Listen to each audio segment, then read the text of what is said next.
Hello, and thank you for joining us for today's special Meta Compliance webcast. My name's David McClelland, and in today's episode, we're going to be talking about the challenges, the struggles, the resistance that organizations face when they try to change how they face up to cybersecurity threats. And speaking of challenges, as always, let's meet our guests. Meta Compliance CEO and author of Cybersecurity for Dummies, Robbie O'Brien. Hello, Robbie.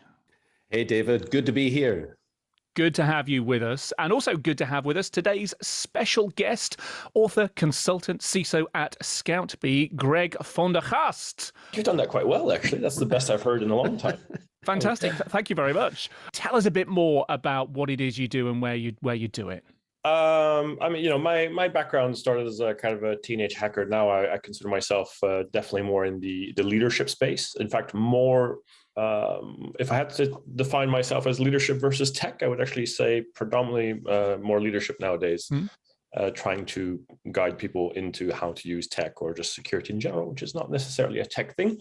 CISO for ScoutBee. ScoutBee helps very large manufacturing, aviation, automotive, fast-moving consumer goods companies, household names, Unilever, Bosch, Airbus, find suppliers, manage their supply chains, discover the capabilities within their supply chain, resiliency, also more ethical sourcing, sustainable sourcing, that sort of thing. I believe we are the market leader in that space. I run the security program there, which I think we'll get into it more, but it's not your typical security program. I consider security very much to do it holistically. It's very much a quality function. And I focus first on business success, then on organizational health, openness, communication, transparency, and then we build security on top of that. I think we can have a great conversation around this and this perspective you bring here. Let's not look at the tech first. Let's look at what we're trying to achieve. And you mentioned quality there, but also with your perspective on the big companies that you play with. I think that really sits into maybe some of this resistance to change that we're going to be talking about today. Thank you very much, Greg. I was having to think about today's topic, this resistance to cyber resilience, resistance to change thing, and you would immediately leap to that quote: "Change is the only constant." What are the ways that you've seen this resistance to cyber resilience thing bog down businesses that you've been working with for quite a while now? And why do you think it happens? Is it just a resistance to change in general, or do you think there's something more to it?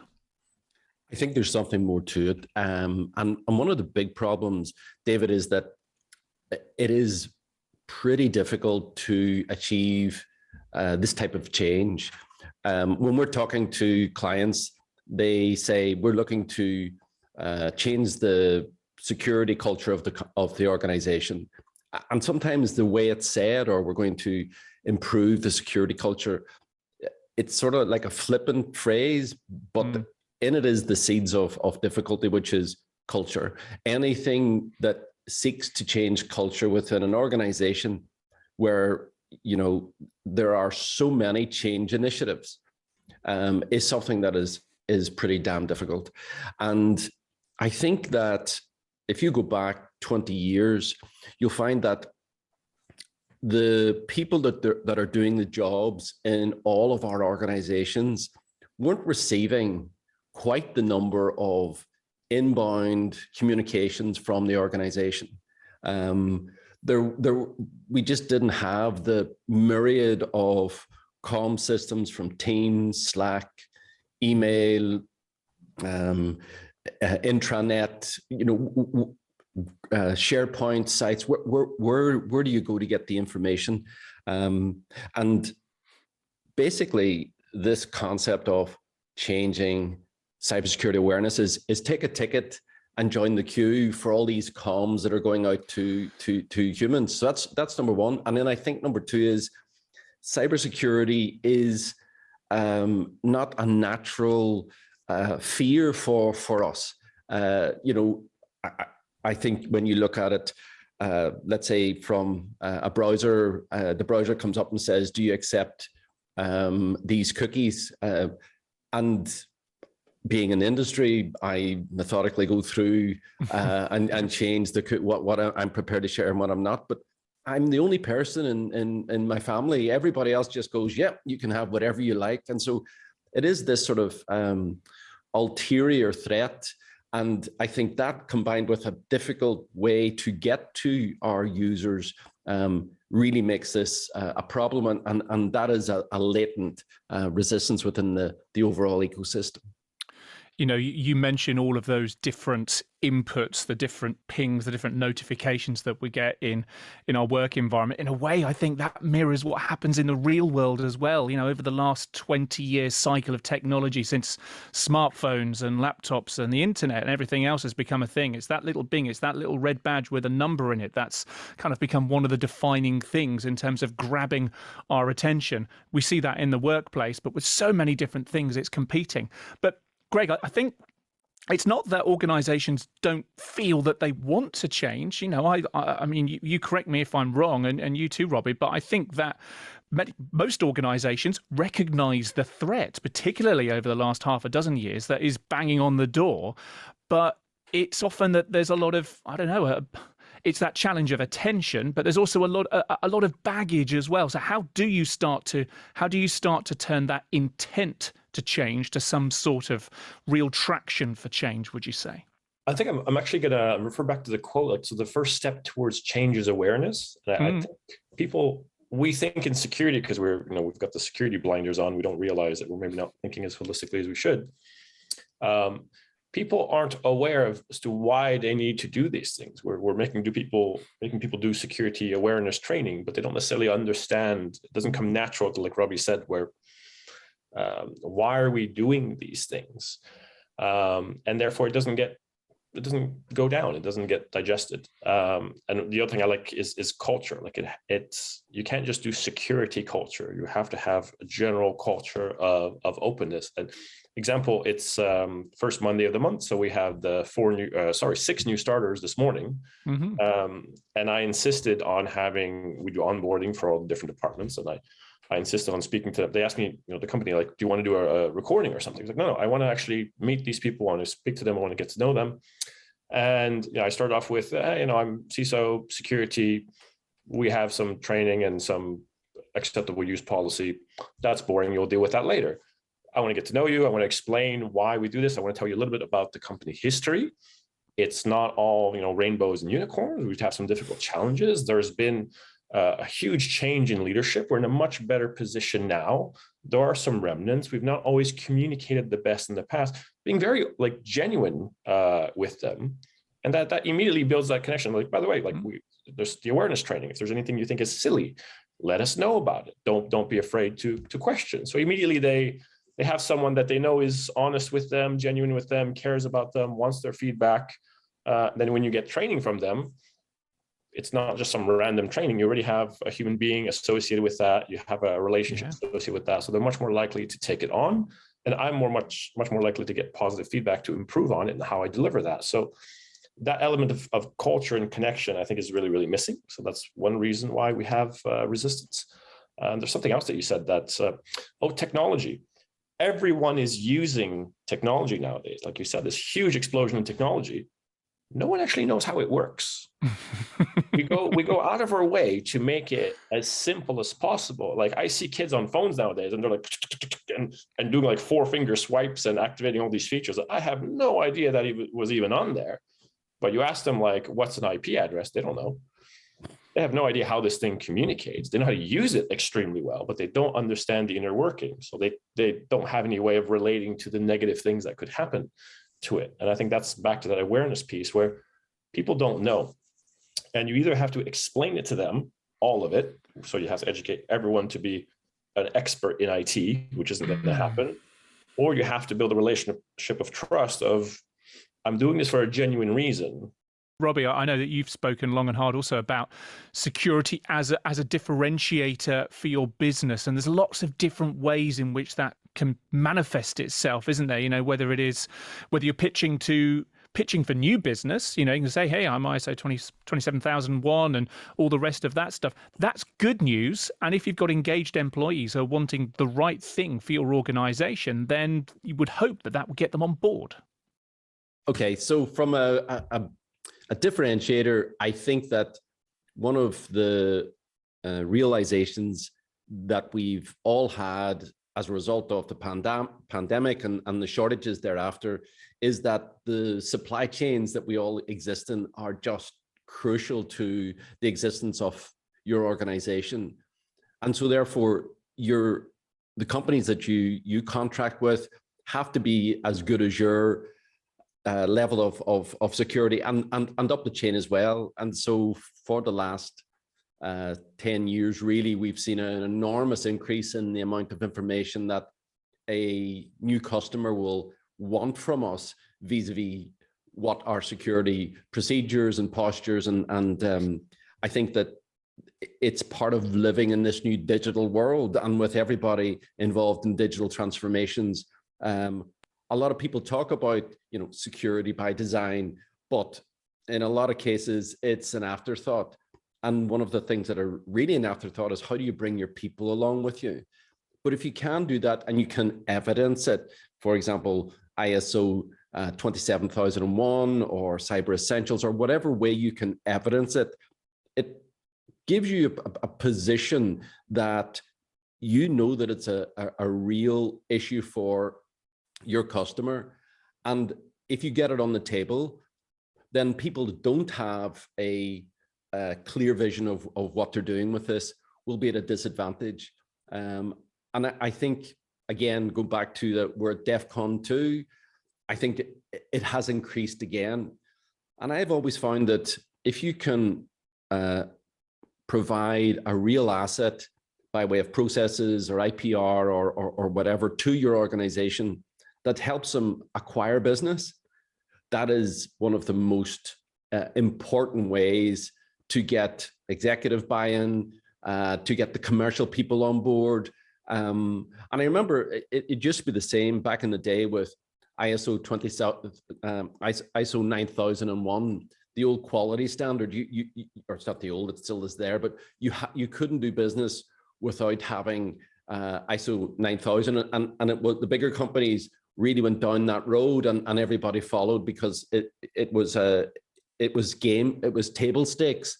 And I think being able to evidence the state of your cyber defenses and the effort that you're putting in to make sure that your people are suitably caught up on what is the latest threats. I think that's really, really important, and will continue to be a big competitive differentiator for companies that take it seriously. Greg, how important is security and talking about your or being transparent about your security posture, and how important it is to you when you're going out pitching to new clients? So my boss, when I once asked him why he hired me, and he said, I don't care what the position is, the person must have business understanding. And for us, it was turn into a quality function, get more visibility, get more agility, upskill our people so they make fewer mistakes, which means fewer issues security-wise, better product, better engineered, more agility, but also fewer issues, period. For every bug that's a security issue, you'll have 10 that's a usability issue. If we design more elegant solutions, they're easier to maintain, they run faster. We spend less money overall, maintenance becomes more affordable. So these are all kind of business values. But what we started to do, we actually market, I have someone on my team who's an information security commercial officer. So he makes sure on one end that we abide by all the T's and C's that our customers have, because they're massive 100+ billion market cap companies that get to dictate their terms because we're a startup, scale up officially now. But also to do marketing, to do research. So if we have we've done research about what are the main threats around automotive, manufacturing, aviation, fast-moving consumer goods, petrochemical. And so when these companies come to us, security is usually an afterthought. If we get like a request for tender or something, They rarely ask about security, if ever, but we will answer them with, by the way, this is our team, this is our function, this is how we position it. These are the things we do. This is how we do application security. This is how we do infrastructure security. This is how we do process engineering. This is how we have human factors that looks into how people work, and we optimize the workflows to make sure there's no human error. We've gone really, really far with this, and we're proud of it, and we want to show it to you. And that's usually, like I said, it's not on the tender, but they get that back and they go, then they go to the other competitor and they're, well, what do you guys do for security? Because we've just given them a 10-page thing that, you know, you're going to give us sensitive intellectual property, so we really care about it. These are all the things we're going to do for it. And then the competitor's like,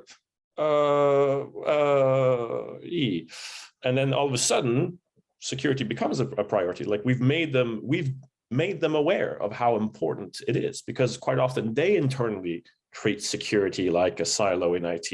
It is busting security out of that silo, isn't it? You know, playing that transparency card and being proactive, so that you're right. It's not they're asking the security question. Quick, let's knock on the door and hope that it's not an ogre that answers, and we can get something reasonable out of them in a reasonable bit of time. It's being more engaged. And back to the point, you know, you mentioned your conversation with your co-CEO or whoever it was who hired you about you being engaged with the business, being business first, and I think that really plays out in the scenario that you've just described as to how you do business there at Scoutbee.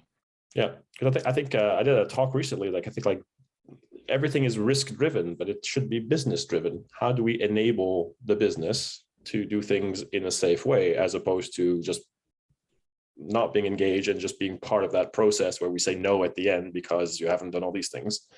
Well, you should have been proactive and build that in to the business processes, so you wouldn't have anything to say no to at the end by the time it gets to security. I think that that approach that you've taken, Greg, where you have a commercial person embedded in your team. I mean, we're talking, the title of this conversation is about resistance. I mean, there is a natural resistance within the IT and security teams where, you know, along comes the sales guys with this big questionnaire or risk assessment from a potential customer, and it's like, and nobody wants to do it, you know, because it's like, oh, it's torture, and typically 80% of what these questionnaires require are the same, right? There's 20% of difference, and so you answer 80% off the bat, which means that, you know, you focus on the things that are really important to the customer, and you can determine why are you focused on that particular thing? Oh, because we had an incident here in the past, and we want to make sure that there's a control in place. But I also think that being available, being transparent for the commercial function within your business has to you know, percolate through the psyches of the sales engine, and you know, if this is something that actually gets us business, then it's something that is good, and therefore it's something I can buy into, as opposed to what it is at the minute in a lot of places, which is it's being told to eat your greens. You know, that's, even though you don't like greens, it's one of those, it's good for you, but nobody wants to do it.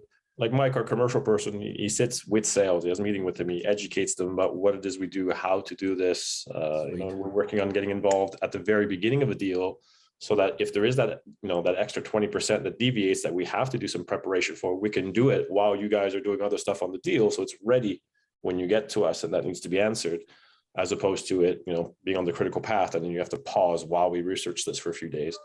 But yeah, we've taken things from, because, you know, big organizations, you know, I remember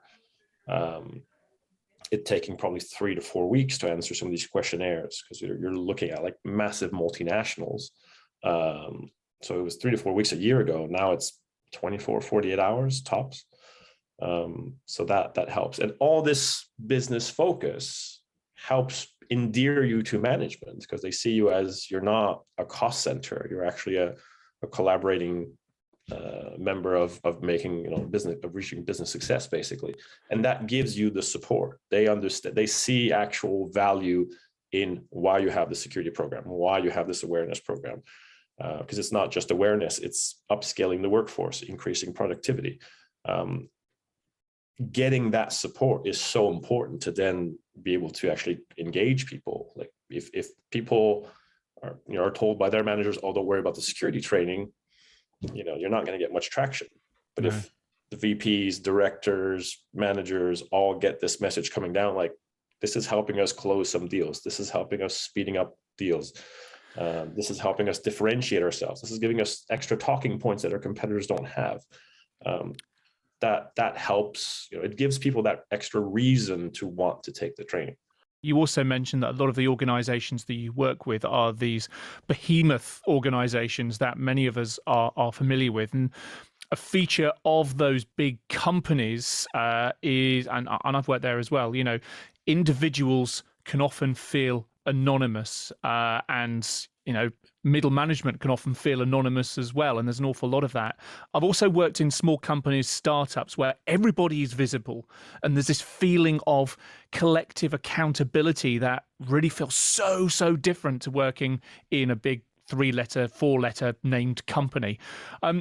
Robbie, going back to your experience of working with big companies, how have you found this change nut? How difficult is that to crack, this cultural thing? What kind of things can you do that can make a big company, this oil tanker, change course on a sixpence if it really needs to?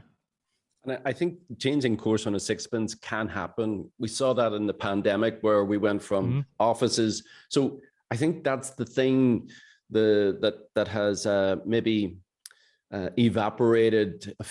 All change takes time. It certainly doesn't. I think that, unfortunately, one of the things that gets big companies to change their behaviors is if they have a breach or a fairly serious near miss. You tend to find that budgets become made available for recruiting people, for getting partners, and that's unfortunate, but it's a fact. And anyone listening to this particular type of episode would understand that in their business, fear is still a big driver. But we talked about the sales aspect of it. I think that one of the other truisms is that it takes time. I have never seen anyone change the culture in a sizable organization in anything under 18 to 24 months. And that's like a constant, well thought out, well communicated campaign, awareness campaign that has buy-in from the executives. And having said that, that's really that is the secret sauce. The secret sauce is it takes a village to make this culture change. And I think we should focus on the fact that it is an incremental changes. And the key is to get as many people participating as possible, rather than having a group of people who are really tuned in, but they're sub 30% of your overall user base. Really what you're looking for is greater than 70% of your user base actively participates in your awareness. And thereafter, what you teach them really is just to be, think twice, take their time, respect the tech. It's simple things, because we're not trying to get our entire user base certified to CISP or some level of security certification. That's a different job. What we're trying to do here is try and build that human defense higher, given the circumstances in the marketplace, but also over time sort of have a reward system that people improve their profile, get an internal company driving license or level of certification from your company for having achieved these different levels of cybersecurity vigilance. But I think the time, once you bring time into it, and you dig in for a longer war, then I think that actually will give you that'll give you the energy to get through it.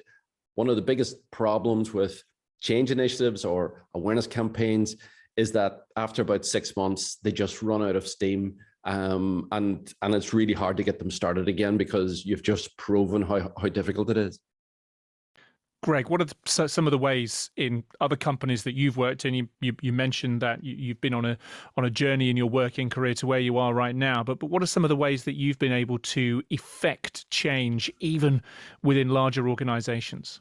Robbie touched on one approach, which is that kind of a catastrophic change or near miss, or in a previous place where there was a lot of resistance to security in general, security awareness on the part of users, definitely, but also just best practices from the IT operations staff. And there was a lot of resistance to even giving visibility to things, and this insistence that, no, we know what we're doing. And I think we had, it was actually quite difficult to get in, to get it booked because of the approval process. But we finally got a 6-day pen test booked in. And it was like from Friday to the following Friday. So that first day and then 5 additional days. And they called me up around just before lunchtime on the first day, asking me how they should proceed. And I thought they wanted instructions to do the test, right? Because they hadn't even been giving any credentials or any access whatsoever. But what they actually meant is, we've run out of things to compromise. Just oh, wow. Absolutely catastrophic. Like every workstation, every server, every SaaS service, domain controllers, ticket granting ticket, or Kerberos, like absolutely everything. And walked up to the chief exec with her passport, travel visas, credit cards, and birth certificate that evening. That's a full house in any game of cards, really, isn't it? Yeah, we got decent traction after that somehow. Yeah, full house. I like that term. I'll add like one more thing that we found maybe. There was, the payroll data, customer data. It was university, so research data, student grades, exams, you name it. And that obviously, that kind of event helps drive change, and the awareness, the education is a part of that. The other thing, which Rob, you also touched on, is that like you want that higher percentage, and if you do fail, if it doesn't work, it's a setback, because the resistance will only get higher and higher the next time around. Like critical mass that you have to overcome. There's like an inertia. And if you're unable to break free, you will not make progress. And the people with bad habits, because people tend to spread their habits, and the people with bad habits outnumber you so much that, yeah, you can, you've got 10,000 people, you can get 100 to do it right, but they'll get, if they're in the same organization, the same culture as the other 9,900, they're just going to get sucked back into those practices. Especially if you don't have that up-down, like top-down support, where upper and middle managers support that. And one of the ways of doing it there was to actually break down, like find parts of the organizations that are maybe somewhat siloed or isolated, whatever, and focus on them and have them be a center of excellence. So you may have only 100 people there, but you can address that. You can change that culture. And their contact with the rest of the organization, which is maybe a bit more toxic, to use a word, is relatively limited. There's only like a few reporting lines or something, or even horizontal ones, where that's not enough to overcome them doing things right. And then if you break, and that can become a kind of a center of excellence, you can use it as an example. You can do metrics about it. You can see like they compete better. They have fewer IT costs. We don't need a full-time support person for them anymore. And then you can use that to sell to senior management, or just bite off another piece. I think you're absolutely right. It goes to the digestive capability of the organization, because if you build up by giving people things that are engaging, making sure that you have large amounts of participation, and over time you increase it, their tolerance to it, as a result of you approaching it in a considered way, grows over time. What I've seen before is people get overzealous and they basically blanket bomb everybody with policies and simulated phishing campaigns and emails and with e-learning on it. And what happens is that the organization just absolutely rejects, and you get so much pushback from managers that inevitably the pause button is hit, and it is so difficult to get it started again. So I agree, Greg, if taking it over time, or if you find a couple of champions who are clued in, maybe they in a previous life or in the current role have had a near miss or an incident, and they recognize the value of changing their methods of business, and you build on top of those. So again, it's back to, it takes time. It's more than a year. It's definitely possibly 2 years before you see substantive culture change. Yeah, because if you have an organization with 10,000 people and 1 in 100 raises an objection, and if you do the full thing in one shot, that's 100 people that have just complained about you. They're going to shut you down because 100 people complain. But if you address it 100 at a time and you only get 1 complaint, you can deal with that 1 complaint, and all the other 99 aren't complaining, then you can kind of overrule. And that's where the executive buy-in comes in. And what we say is that you're always going to get 10%, that just as you said, you're always going to get 10% of your population don't want to do it. They don't want it because it's in the wrong language, or they've used a different word for cybersecurity instead of information security. They don't like the characters. They don't like the diversity of the characters. They don't like this. It just is incessant, because that's just the society we live in at the minute. But given we are at DEFCON 2, given that the threat landscape has increased, you really do need the executive team to get behind the program and say, listen, we're going to have this pushback. I need you to cover us here so that it doesn't die because HR really can't cope with the sort of rejection of these controls. I think, it seems to be the recurring theme. Just to get traction in anything information security, you have to be business aligned. You have to be in line with that business to build that relationship with management, that support from management, that they understand that this is a contributing part of the organization. It's not just a tick box cost center. Like I mentioned previously, we're terrible at this.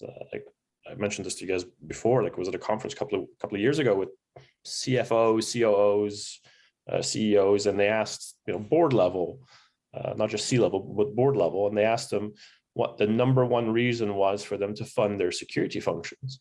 And the most common answer was to make them go away.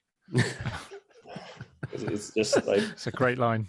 That's how bad we are at communicating any kind of value. We're literally just annoying, and they give us money to go away.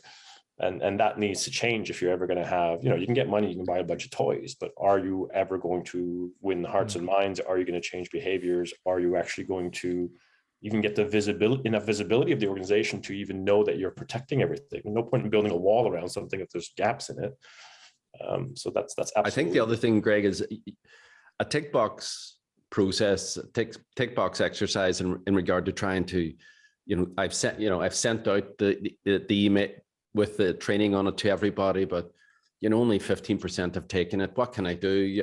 That's sort of like that first level of immaturity that a lot of people, when asked, do you have an awareness campaign? Yes, we do. Do you do this? Yes, we do. Yes, we do. But there's a different state of maturity where you go, actually, we're going to have to engage, as opposed to, spray and pray that people, I think it is a responsibility of the organization to make this digestible, attractive to users, and to get users to jump on board in a considered way, as opposed to blanket bombing all at the one time and lose their trust. So you have to have that trust. You have to have that engagement. I mean, part of my objective is like we need to have some idea of like every business process. Doesn't matter if it's operations or marketing or IT or engineering or development or data or product, HR. We have a human factors person. A huge part of her job is just talk to people, like find out how they're feeling, what they do, get them to open up, get them to explain the business process. And you realize you have parts of your business operations where you're handling data that you had no idea. Yeah. We look at like IT, like it's a bunch of servers and systems, but we don't necessarily know what's the job that these things are enabling. What are people actually putting on there and taking off, and how are they handling that? And where are they? Yeah, exactly. And that allows you, the fact that you're talking to them builds that relationship, builds that trust. And you can explain them very specifically as to why this is important, or if you thought of this, of that, and they start getting it. And that makes them want to take the training, especially if you tailor it to them. Greg, top tips for anybody listening from what we've spoken about who might be trying to create some kind of cyber awareness, cyber change in their organization, but for all the reasons that we've mentioned, might well be facing some reluctance, resistance, or frustratingly slow progress. What would you say to them? Definitely make sure you have the senior level support. Work on that. I've been in organizations where it took me a year just to get that. And I didn't bother doing security because I knew it was just hopeless without doing it. That is an absolute requirement. Find the champions where you can. If it's a very large organization, try to break it down into manageable pieces.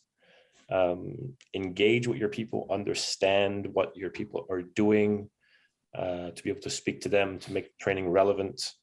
And also just to take feedback. Like we have a lot of like canned training platforms, and I find almost all of them will have maybe 10% of the content is either not applicable or maybe even incorrect for our specific case. So get that feedback, optimize it, and even getting that feedback, like for them to then take the training and realize you've made the changes they suggested is it's quite a thing. It really makes them feel like you're on side. Sound advice. Robbie, over to you. So I've got two pieces of advice, and I'm going to take a piece of advice away from this call. The piece of advice I'm going to take away is embedding a security person in the commercial team. I think that's a fantastic idea. I love that. In terms of advice, I think that slow and considered in terms of how you get your organization to engage with your awareness content. Rome wasn't built in a day. And then I think carve out those groups that have the highest risk and are under constant attack, give them training, give them information that's relevant to the role. You'll get a far better response. Yeah, those VIPs, obvious targets, but another one I heard the other day, the VAPs, the very attacked people, might be the PA, might be the new starters, to your point earlier on. Always. Greg. Always. Gentlemen, that is us out of time for now. Before we go, Greg, where can people find out more about what you get up to? Are you active on LinkedIn? Do you do other bits and bobs as well? Well, I'm not as active as I used to be, but I'm certainly available on LinkedIn. Greg Vandergast. Got a book, Rethinking InfoSec, you can check out if you fancy. It's a bit dated, but the concepts still apply. People still seem to enjoy it. And I'm actually thinking of writing another one about the creation of the program at Scout, because I think it'll be fairly interesting. Find me on LinkedIn. That's definitely the best place. Watch this space, yes, and look up on Amazon. Other bookstores are available, of course. Robbie, speaking of books, I'm pretty sure that your Cybersecurity for Dummies has got something to say on implementing change and managing resistance. Yes, it was written as a playbook for people trying to implement security awareness, compliance awareness campaigns. It's a really good manual for helping you and the executive team move things along. And catch up with us on MetaCompliance website. There's loads of posters to download, lots of guides and planners for your awareness campaigns. And we'd love to see people there. And we'll be having many more of these types of conversations. So wherever you're watching or listening to us today, do come back for more. But that is it for today. Greg, thank you very much indeed for joining us. Thanks for having me. And Robbie, you too, thank you very much for joining us. Until the next time, thanks, Dave. Take care, everyone. Bye-bye for now. Bye-bye.